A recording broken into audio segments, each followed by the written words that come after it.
गणगणपति नमः। श्री गणेश की वंदना कर दिन के स्वामी शुक्रदेव तथा माँ माँ लक्ष्मी की आराधना कर, इष्ट देव का ध्यान कर, गुरुजनों को नमन कर अभिनंदन करते हैं आपका वरुण स्टोर द्वारा प्रस्तुत आज के दैनिक पंचांग। यह नित्य की भांति आज भी प्रस्तुत हो रहा है और हम प्रतिदिन इसे प्रस्तुत करते रहें।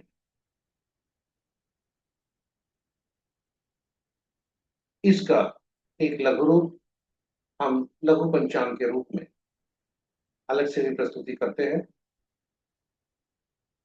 और इसमें जो डेटा प्रयुक्त होते हैं वह दृक पंचांग से लिए जाते हैं। छवि, ध्वनि तथा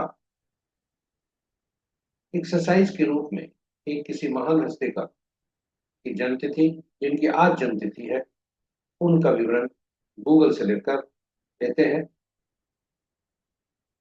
यह जन्म विवरण केवल एक्सरसाइज के लिए उपयोग किया जाता है।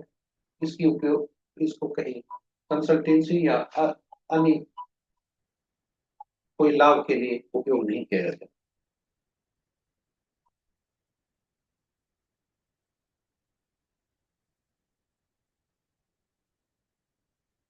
तथा यह प्रस्तुति आप तक YouTube के माध्यम से हम सफलपूर्वक पहुंचा पाने में समर्थ हो। पंचांग के 5 अंग होते हैं, उसी तरह इस प्रस्तुति के भी 5 भाग हैं। पहला भाग पंचांग मुहूर्त और ग्रहों के गोचर से संबंधित है और इसी पहले भाग का ही से ही पंचांग और मुहूर्त को लेकर हम लघु रूप अलग से प्रस्तुत करते हैं।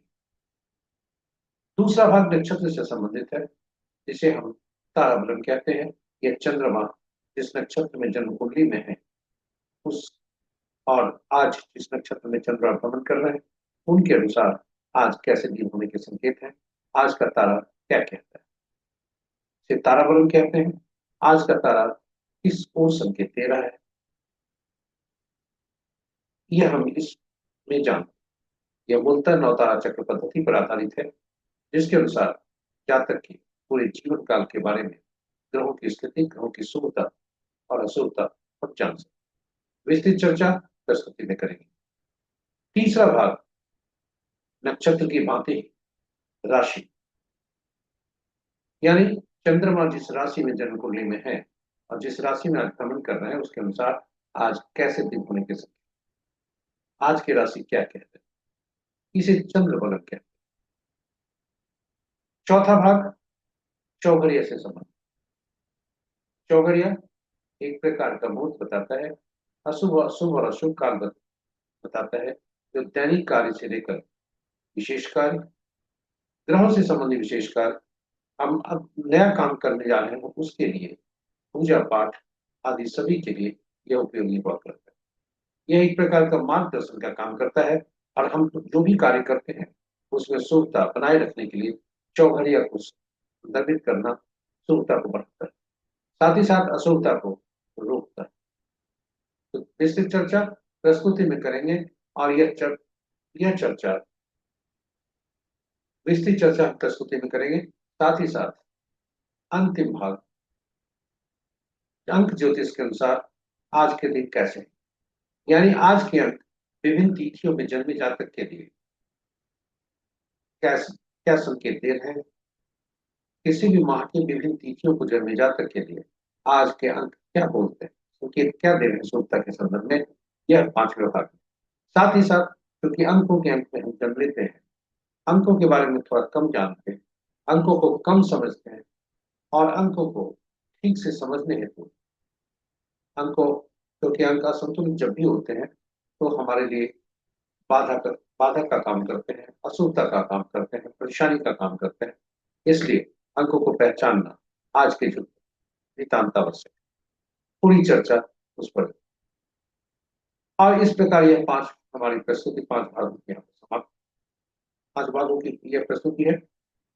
अब आपको ले चलते हैं, क्योंकि हर भाग महत्वपूर्ण है इसलिए हमारे साथ बने रहिएगा। आपके लिए यह प्रस्तुति पूरी प्रस्तुति रोचक, ज्ञानवर्धक और उपयोगी होने वाला है। पंचांग के बारे में पूरी चर्चा कर लेते हैं। पंचांग को जो हम जानते हैं, शुभ और अशुभ मुहूर्त जानने का एक माध्यम, ये सही है, किंतु पंचांग यहीं तक सीमित नहीं। यह केवल शुभ मुहूर्त जानने का माध्यम नहीं है।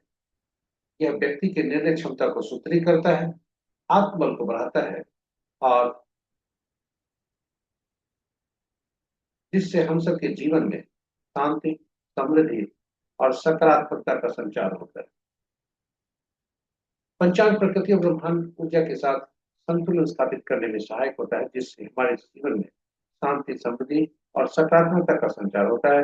अतः पंचांग का अनुसरण करके हम अपने जीवन को अधिक सफल और समृद्ध बना सकते हैं। तो चलिए आइए पंचांग की अहम भूमिका को देखते हैं। हम सब पंचांग का अनुसरण करके अपने जीवन में शांति, समृद्धि और सकारात्मकता का संचार सुनिश्चित करते हुए जीवन को अधिक सफल और समृद्ध बनाए। साथ ही साथ प्रस्तुति को साझा करें अपने मित्रों, परिजनों, पर्यवेक्षकों के संग, ताकि वे भी पंचांग का अनुसरण करके अपने जीवन को अधिक सफल और समृद्ध बना सकें, और उनके इस प्रयास में हम सब एक माध्यम बनकर पुण्य के भागी।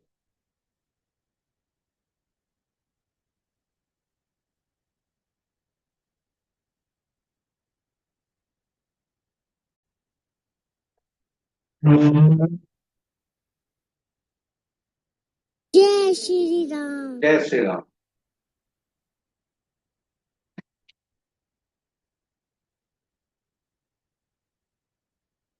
स्वागत है आपका प्रस्तुति के पहले भाग में।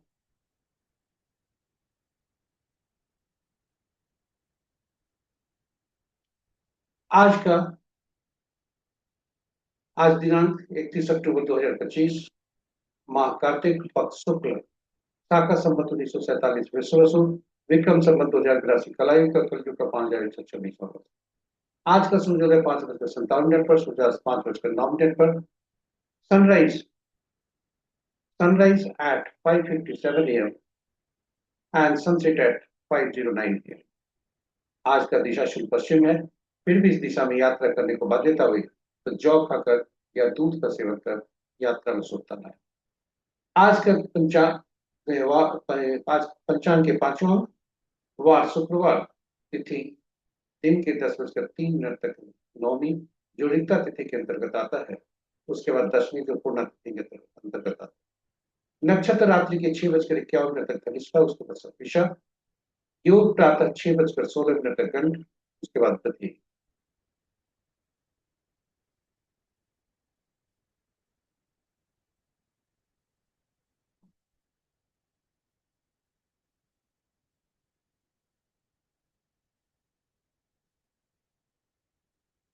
ओम नमः शिवाय।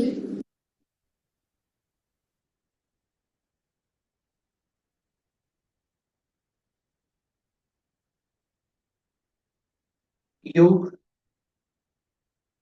प्रातः 6:16 तक गंड, तत्पश्चात कल भोर में 4:32 तक।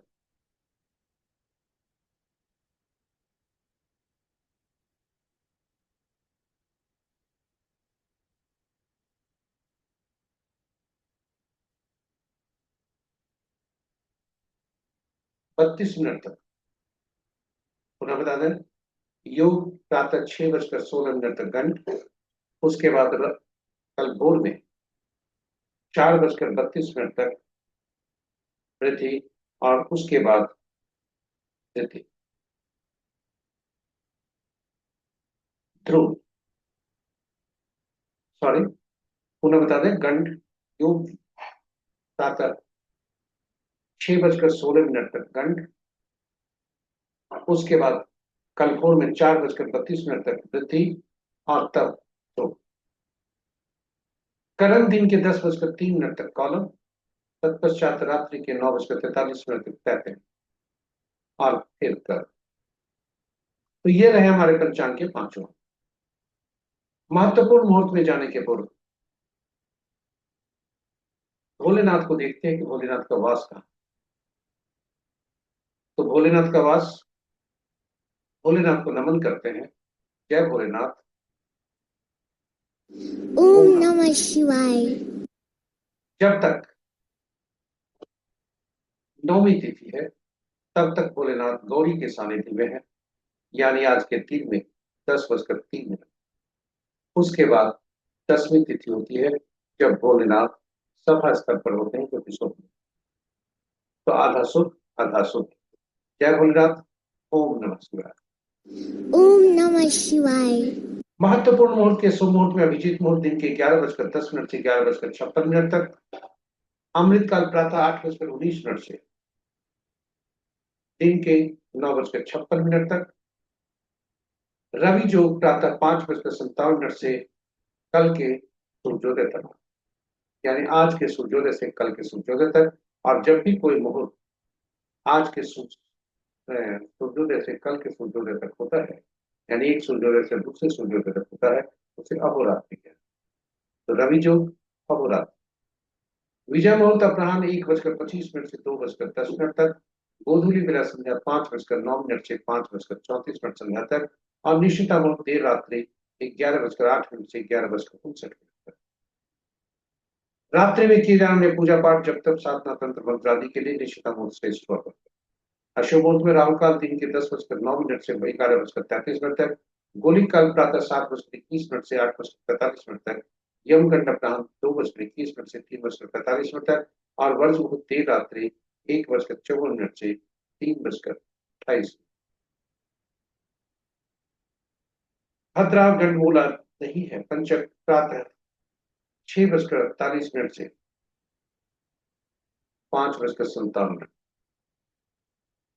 यह पंचक शुक्रवार को आरंभ हो रहा है, इसलिए इसको चोर पंचक कहा। यह 5 दिनों तक रहेगा और इसकी समाप्ति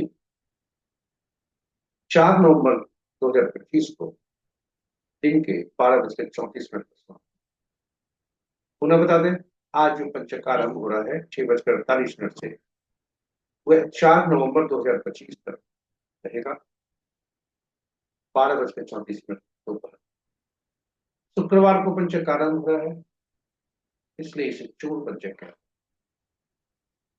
यात्रा आदि में सावधानी रहने की जरूरत है, क्योंकि यात्रा ऐसे पंचक में यात्रा नहीं करने की सलाह दी जाती है। फिर भी मजबूरी हुई तो सावधानी रखने की जरूरत है। साधारणतया यह पंचक अशुभ होता है। तो ये रहे महत्वपूर्ण शुभ और अशुभ। ग्रहों के आकाशीय स्थिति को अंश के अनुसार यदि देखें तो चंद्रमा आज गोचर करने वाले हैं, इसलिए वृद्धावस्था में है, अपने राशि परिवर्तन करने वाले हैं। मंगल देव राशि परिवर्तन करके, मंगल देव बृहस्पति देव राशि परिवर्तन करके बाल्यावस्था में, शुक्र देव भी राशि परिवर्तन करने वाले हैं, इसलिए ये भी वृद्धावस्था की ओर अग्रसर हो रहे हैं। और शनि देव अपने अंश में बकरी होने के कारण अंश में ह्रास होते हुए वे अपनी शक्ति को बाल्यावस्था में धीरे धीरे अपनी शक्ति को छीन कर शेष ग्रह मजबूत अवस्था में। आज मकर राशि से चंद्रमा कुंभ राशि में जाएंगे, जो शनि की राशि। नक्षत्र के अनुसार यदि ग्रहों को देखें, राशि के अनुसार पहले देखते हैं, राशि के अनुसार यदि ग्रहों को देखते हैं तो मित्र राशि में 3 ग्रह, शत्रु राशि में 2 ग्रह, सम राशि में 3 ग्रह, और अपनी ही राशि में 1 ग्रह। और वे ग्रह हैं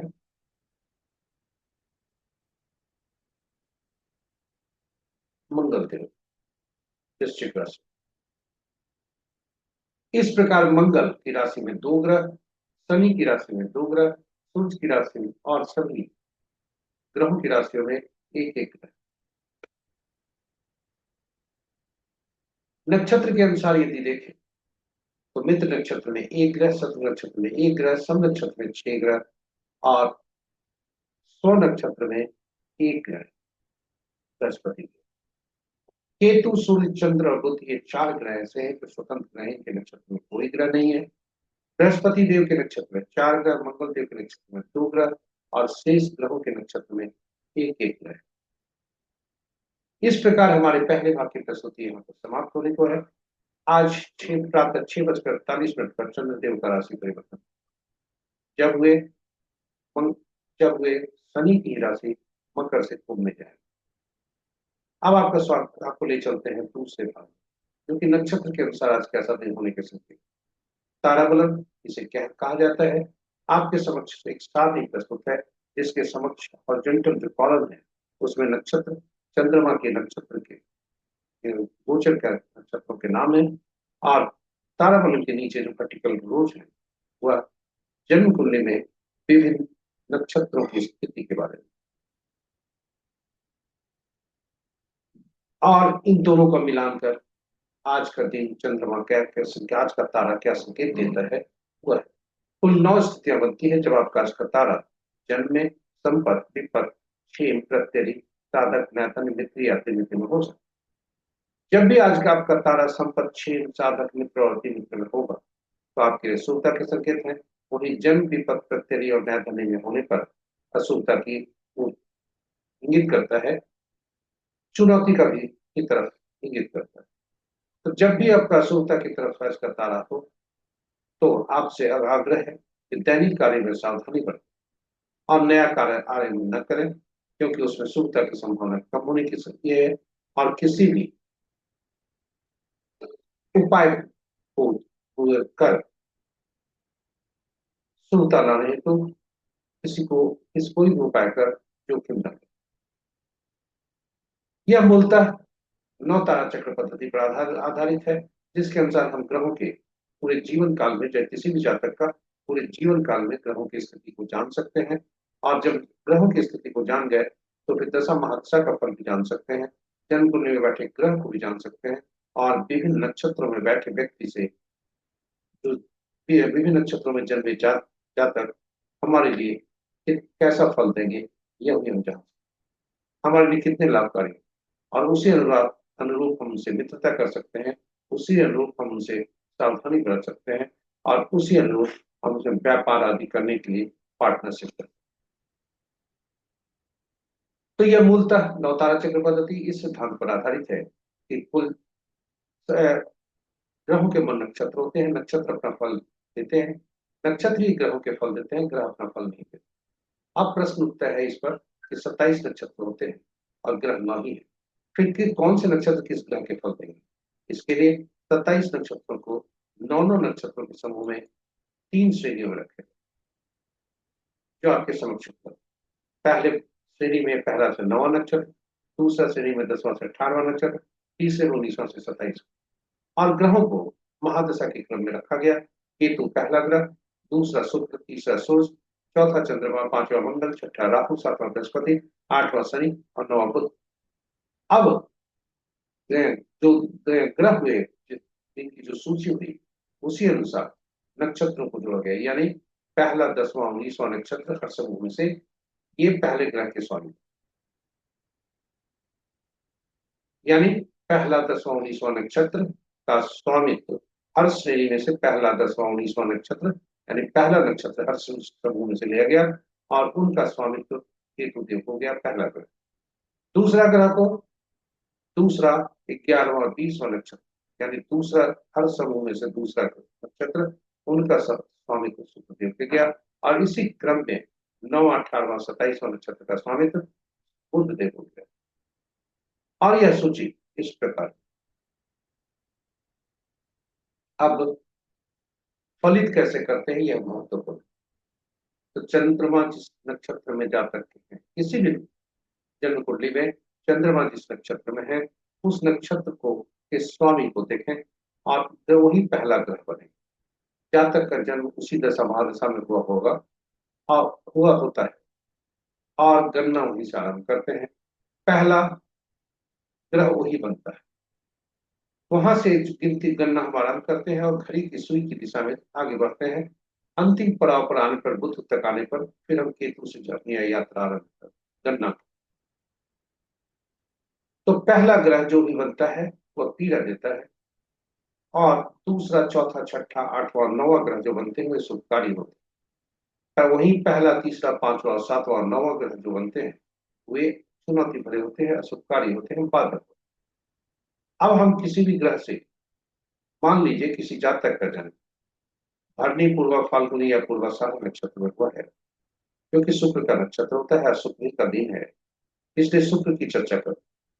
यदि किसी जातक का जन्म पूर्व फाल्गुनी नक्षत्र में हुआ है या पूर्वाषाढ़ा पूर्व भरणी किसी नक्षत्र में हुआ हो, उसके ग्रह स्वामी शुक्रदेव ने बने और गणना वहीं से आरंभ, तो वहां से गणना आरंभ करने पर सूर्य, मंगल, बृहस्पति, बुध और केतु ये शुभकारी होंगे।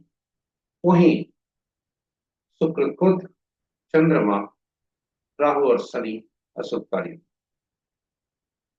पुनः बता दें, शुक्र में जन्मे जातक, शुक्र के नक्षत्र में जन्मे जातक के लिए सूर्य, मंगल, बृहस्पति, बुध और केतु ये शुभकारी होंगे।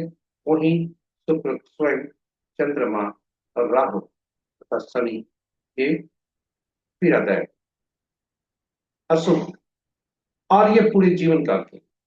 अब आप बता दें कि अगर यदि ये पता चल गया तो हम दशा महादशा कौन सा शुभ होगा वह उसके अनुसार जातक काम कर सकता है, अपने पूरे शुभ कार्यों का निष्पादन कर सकता है। वहीं मानसिक रूप से अशुभ ग्रहों के दशा महादशा के लिए तैयार रह सकता है, जिससे पीड़ा कम हो सकती है। ग्रहों जन्म कुंडली में बैठे ग्रह ही कैसे फल देंगे वह भी हम जान सकते, क्योंकि जब शुक्र के जन्मी जातक के लिए जन्म कुंडली में बैठे ग्रह फल कैसा देंगे यह हम निकाल सकते। उसी प्रकार हमारे लिए इसी जो शत्रु वाले नक्षत्र हैं, यानी पीड़ादायक अशुभ वाले नक्षत्र में उस नक्षत्र में जन्मे जातक हमारे लिए पीड़ा के कारण बने, चाहे वो घर से हो, समाज से हो, दफ्तर के हो, कार्यस्थल के हो या व्यवसाय, कहीं के हो, हमारे लिए वह पीड़ादायक बनेंगे। सावधानी हम कर सकते हैं, खास करके जब हम उनसे कोई भी एग्रीमेंट करते हैं, पार्टनरशिप करते हैं। साथ ही साथ जन्म कुंडली में यदि संपत्ति का कारक जो ग्रह है, शुक्र में जन्मे जातक के लिए सूर्य को ग्रह के ग्रह को पकड़े, वे संपत्ति कारक हो, और जब संपत्ति कारक होंगे तो ऐसे जातक के लिए सूर्य के जन्म कुंडली में सूर्य की स्थिति को देखें और उसे संबंधित कार्य करें तो लाभ होने की संभावना। और इसी प्रकार हम सब आकलन कर सकते हैं। तो नवतारा चक्र पद्धति काफी उपयोगी है, और इसकी उपयोगिता को देखते हुए हमने जन्म कुंडली में हमने अलग यूट्यूब पर अलग से वीडियो पोस्ट करके रखा है, जिसमें भगवान राम, माँ सीता तथा पवन पुत्र हनुमान की कुंडली भी रखी है, और उसकी विवेचना नवतारा चक्र पद्धति जरूर देखें, आपके लिए ज्ञानवर्धक होगा, रोचक भी होगा और उपयोगी। तो अब वापस चलते हैं आज के ताराबलन पर। आज का ताराबलन क्या है? आज का ताराबलन चंद्रमा 6:51 रात्रि में या संध्या में कहें, चंद्रमा अपना नक्षत्र परिवर्तन करेंगे। जब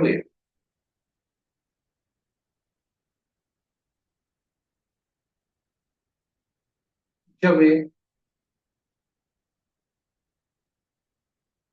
चित्रा नक्षत्र, शर्मिष्ठा नक्षत्र में गोचर करेंगे और फिर शतभिषा नक्षत्र में जाएंगे। यहाँ रो जो है मैं गलती से कल का ही लगा हुआ है, इसके लिए हम क्षमा प्रार्थना। और यदि हम देखें तो भरणी, पूर्वा फाल्गुनी या पूर्वाषाढ़ नक्षत्र में जातक के लिए पहला भाग क्षेम का है जो शुभ है, उसके बाद प्रत्यय है तो क्या शुभ।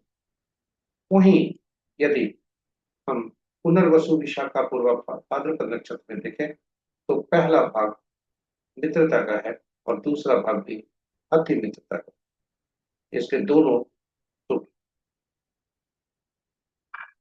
मृगशिरा शर्मिष्ठा नक्षत्र मंगल का नक्षत्र होता है और शतभिषा नक्षत्र राहु का नक्षत्र। इस प्रकार आज चंद्रमा जो गोचर करेंगे मंगल के नक्षत्र से गोचर करेंगे और तत्पश्चात वे राहु के नक्षत्र से गोचर करेंगे। तो जब भी आपका तारा आज का, जैसा हमने आरंभ में कहा था, आज का तारा यदि अशुभता दे रहा है तो शुभ कार्यों को का निष्पादन उसे टालने का प्रयास करें अगली शुभता के तक।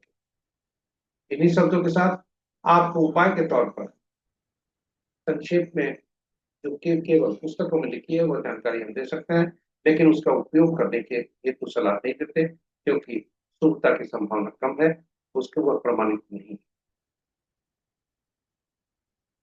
यदि आज का तारा जन्म में पड़ता है तो पीला कद्दू पत्ते वाली सब्जी का दान, विपद में पड़ता है तो गुड़ का दान, प्रतिरीफ करता है तो नमक का दान, और निर्धनी में है तो मोह को त्याग करना जरूरी है। मजबूरी हुई तो तिल स्वर्ण का। इस प्रकार यह प्रस्तुति यहाँ समाप्त होती है। आपको हम ले चलते हैं राशि के अनुसार आज का दिन क्या कहता है। चंद्रबलम। चंद्रबलम आज का राशि परिवर्तन चंद्रमा का प्रातः 6:48 पर तक है, पर है जब चंद्रमा कुंभ राशि में जाएंगे। तो जब तक मकर राशि में है तब तक के लिए मेष राशि, मेष, कर्क, सिंह,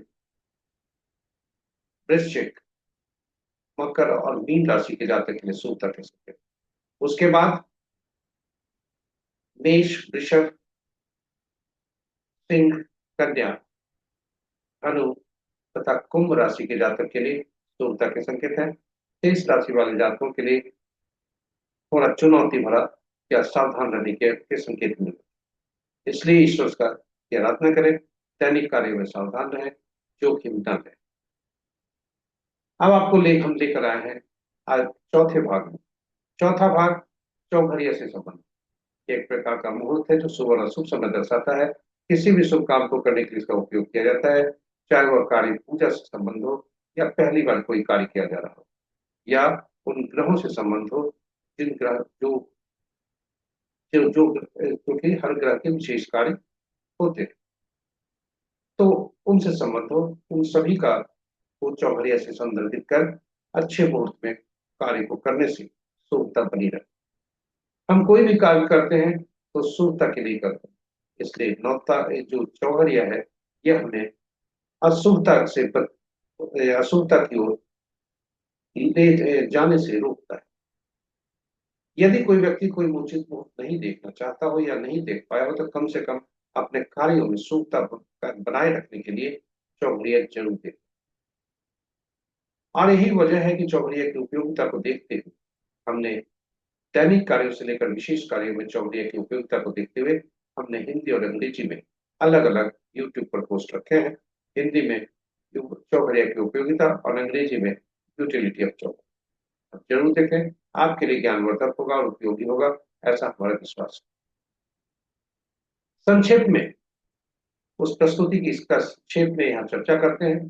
चौघरिया कुल 8 होते हैं, दिन के 8 होते हैं रात, किंतु साप्ताहिक दिन 7 ही होते हैं, तो इसे जोड़ने के लिए सात ही चौघरिया का नामकरण हुआ। और 8वां चौघरिया जो किसी भी दिन का पहला चौघरिया जो होता है, चाहे दिन का या रात का, वही अंतिम चौघरिया होता है। इस प्रकार सभी सातों चौघरिया का नामकरण हुआ।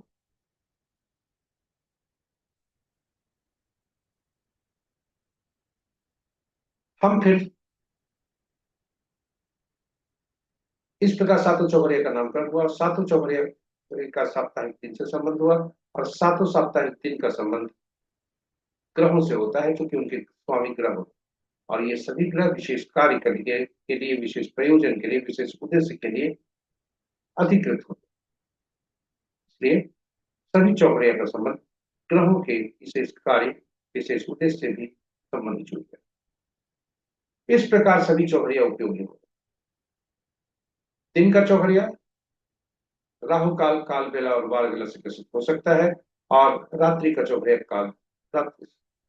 अनुभव के आधार पर और रिसर्च के आधार पर पाया है कि चूंकि दिन सूर्य का होता है, इसलिए शनि का चौघरिया हमेशा काल बेला से ग्रसित है। वहीं बुध का चौघरिया रात्रि का, बुध चंद्रमा में फेमिनिस्टा रहती है, चंद्रमा रात का होता है बुध, इसलिए बुध का चौघरिया रात्रि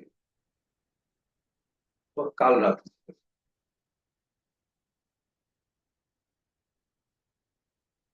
शेष चौघरिया का हम तीन चौघरिया का देखकर हम उपयोग करते हैं।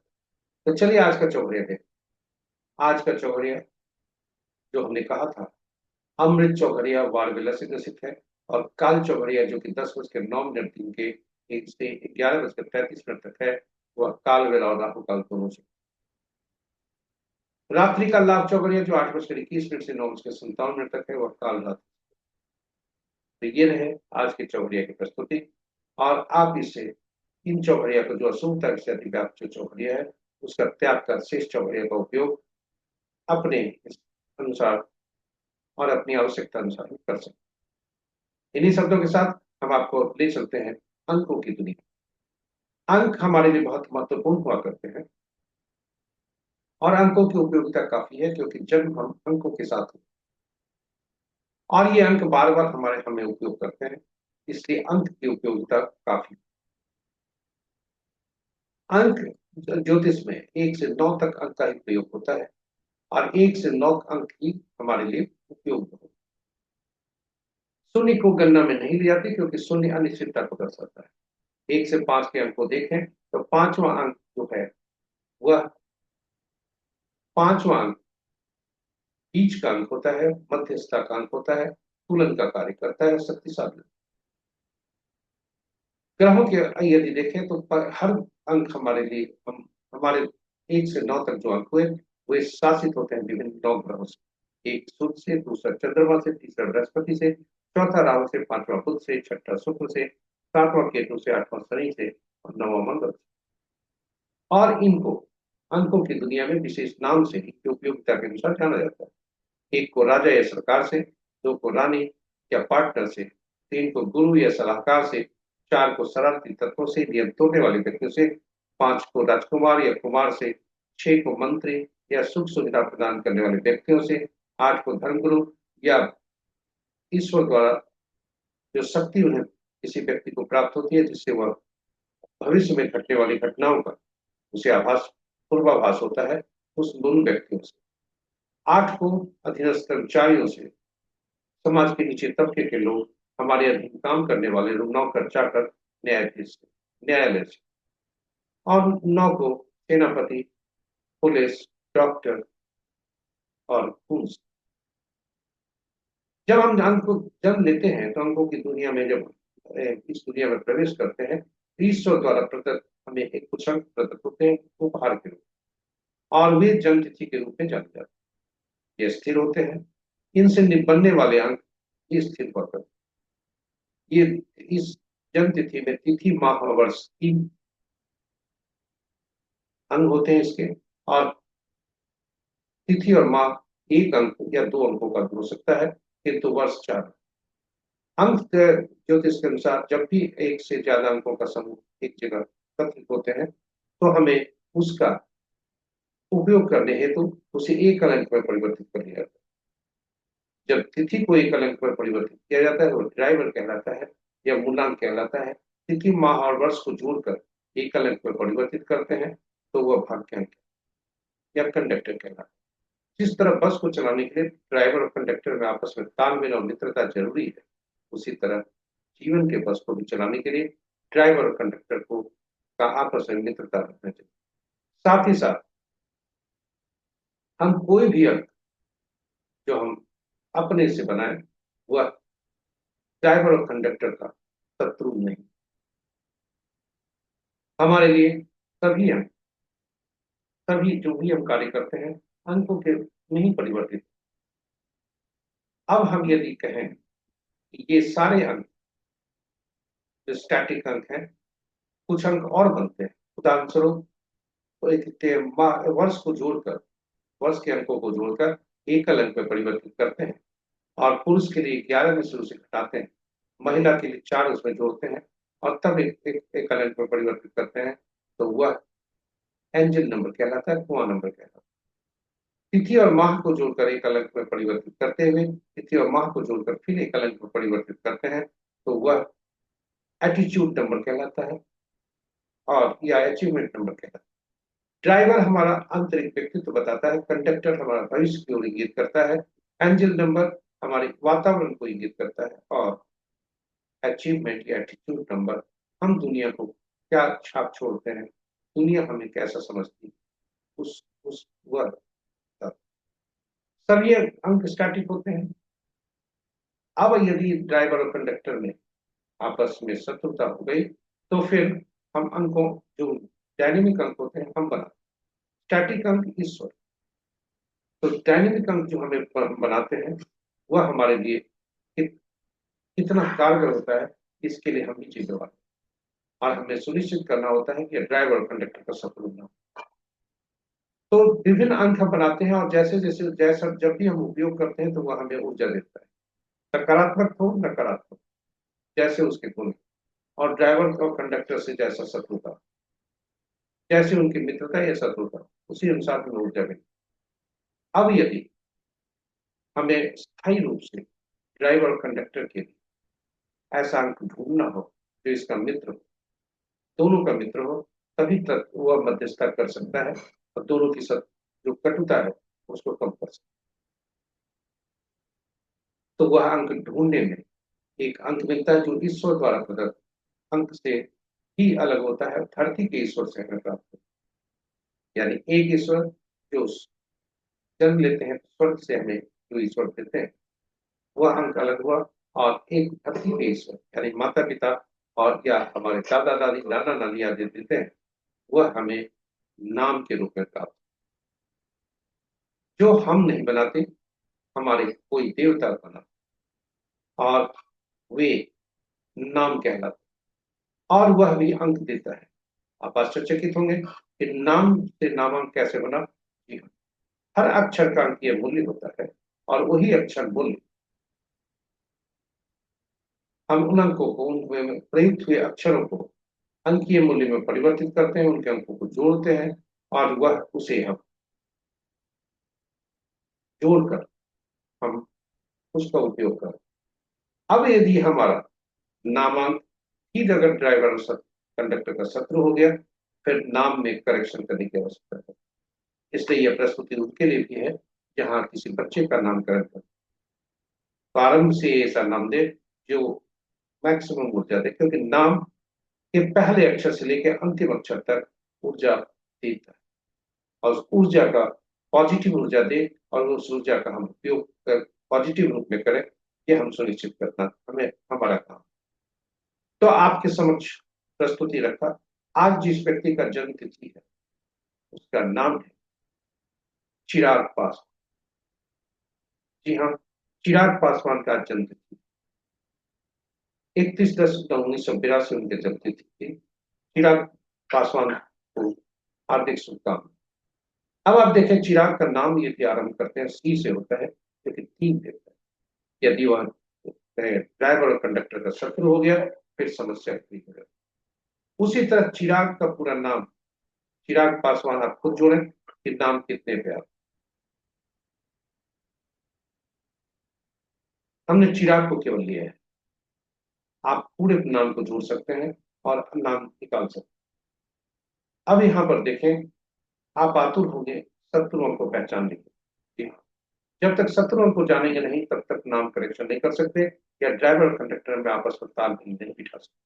तो आपके समक्ष वो शत्रु, 1 के 8, 2 के 4, 6 8 9, 3 के 6, 4 के 8 9 4 2, 5 के कोई नहीं, 6 के 3 9, 7 के 7 9 3, 8 के 1 2 9 4 8, 9 के 6 4 2 8। अब आप देखें, इनका ड्राइवर 4 है, कंडक्टर 7 है। क्या 4 और 7 आपस में मित्रता है? शत्रुता तो नहीं। तो 4 का शत्रु 4 है, 7 का शत्रु 7 जरूर है, किंतु 4 का 7 शत्रु नहीं। तो वैसी स्थिति में यह मित्रता है। किंतु आप देखें, 4 का कहीं 6 से शत्रुता है क्या? नहीं। 7 का शत्रुता 6 से है? नहीं। क्या 7 का या 4 का शत्रुता 3 से है, जो नाम का पहला अक्षर होता है?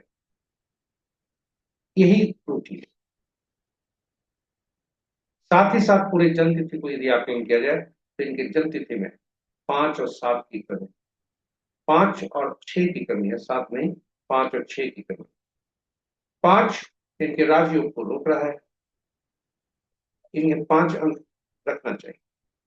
यदि ये रखें तो हो सकता है लाभान्वित। यह उदाहरण के तौर पर कह रहे हैं, ये कंसल्टेंसी मैं नहीं दे रहा हूं, क्योंकि और भी अंक मोबाइल जो ये प्रयोग में करते हैं उसकी भी ऊर्जा देखनी पड़ेगी एनालिसिस करते समय। साथ ही साथ जिस शहर में रहते हो उनके लिए भी वह भी अंक देखा जाता है। तो इन सभी का उपयोग करते हुए, क्योंकि यदि देखा जाए तो ये दिल्ली में अगर रहते हो तो दिल्ली का अंक 9 पर जाता है, गणना करने की जरूरत है, तो वह उसका भी प्रभाव पड़ेगा ऊर्जा। इस तरह से हम गणना करते हैं और यह सुनिश्चित करते हैं कि जातक का नाम जो है ठीक हो, और जो इनका मूलांक और भाग्यांक सही रूप से काम करे, इसके लिए हम नाम का सहारा। तो आज प्रस्तुति इतनी ही। कल पुनः आप एक बात और बता, एक जानकारी और देते हैं। वर्ष फल हम कैसे निकालते हैं? वर्ष फल निकालने के लिए जब भाग्यांक हम निकालते हैं तो उसमें क्या करें? पूरे तिथि माह और वर्ष को जोड़ते हैं। आप पूरी पूरे तरह उसका जन्म तिथि ले लीजिए, यानी तिथि माह और वर्ष, उसमें से वर्ष को निकाल दीजिए और उसको करेंट ईयर, जिस वर्ष का देखना है उसे देखें। वहां 2025 जैसे 2025 का देखना है, 2025 डाल, तो ये 31/10/2025 से ला, और अगले 2026 से एक साल के लिए प्रभावी है। अब यदि उसमें देखते हैं पूरे अंकों को जोड़कर जो भाग्यांक निकालेंगे, यदि यह मूलांक भाग्यांक का शत्रु निकला तो फिर समस्या हो सकती है, कुछ परेशानियां हो सकती है। यदि मित्र निकला, फिर उनके कार्य करने के साथ साथ, साथ ही साथ साथ यदि हम देखें तो चिराग पासवान 44वें सवाल साल से गुजर,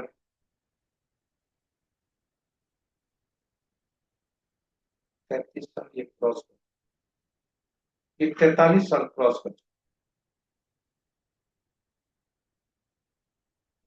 चुके, और 12 साल, 43 साल ये क्रॉस कर चुके हैं, 44वां साल इनका चल रहा है, जिसका योग 8 होता है। प्रगति धीमी, 8 शनि के ये है, 4-8 में शत्रुता होती है, 7-8 में शत्रुता नहीं है, किंतु 4-8 में शत्रुता है मूलांक से। इसलिए धीमी गति होगी, कुछ ही है, थोड़ी सी असहजता भी हो सकती है आने वाले वर्ष। इन्हीं शब्दों के साथ हम आज का दिन क्या कहें? आज का दिनांक 21/10/2025, मूलांक आज का 4, भाग्यांक 5। 5 अंक जो भाग्यांक है किसी मूलांक से दुश्मनी नहीं रखता, क्योंकि 5 अंक सबसे शक्तिशाली अंक रहता है, सभी से तालमेल अच्छा है। इसलिए आज सभी के दिन अच्छे रहने की संभावना। किसी भी तिथि को जन्मे जातक, किसी भी माह विभिन्न तिथियों को जन्मे जातक, सभी के लिए आज दिन अच्छे होने की संभावना। चलिए, तुमता बनी रहे। इन्हीं शब्दों के साथ हम प्रस्तुति को यहाँ विराम दें। आप हमारे साथ बने रहे इसके लिए बहुत बहुत धन्यवाद। आशा करते हैं कि यह प्रस्तुति आपके लिए उपयोगी रहा होगा और सार्थक। यदि इस प्रस्तुति को आप पहली बार देख रहे हैं तो हमारे चैनल को सब्सक्राइब करें, साथ ही साथ नोटिफिकेशन बटन को दबा दें, ताकि हमारे हर प्रस्तुति की सूचना आपको तक पहुंच सके और आप उसे लाभान्वित। और आपसे आग्रह है कि आप चैनल को सब्सक्राइब जरूर करिए, ताकि चैनल को साझा करें अपने मित्रों, परिजनों तथा शुभेच्छुओं के संग, ताकि वे भी प्रस्तुति से लाभान्वित हो सके। और अंत में आपका सुझाव अपेक्षित है, जो हमें इस प्रस्तुति को और बेहतर बनाने में मदद करता है। तो यूट्यूब के कमेंट बॉक्स में जाकर सुझाव जरूर। इन्हीं शब्दों के साथ हम आपसे विदा लेते हैं। शुक्रदेव की असीम कृपा पर बनी रहे, माता लक्ष्मी की कृपा बने रहे, और आपका दिन शुभ। जय शुक्रदेव, जय मां लक्ष्मी।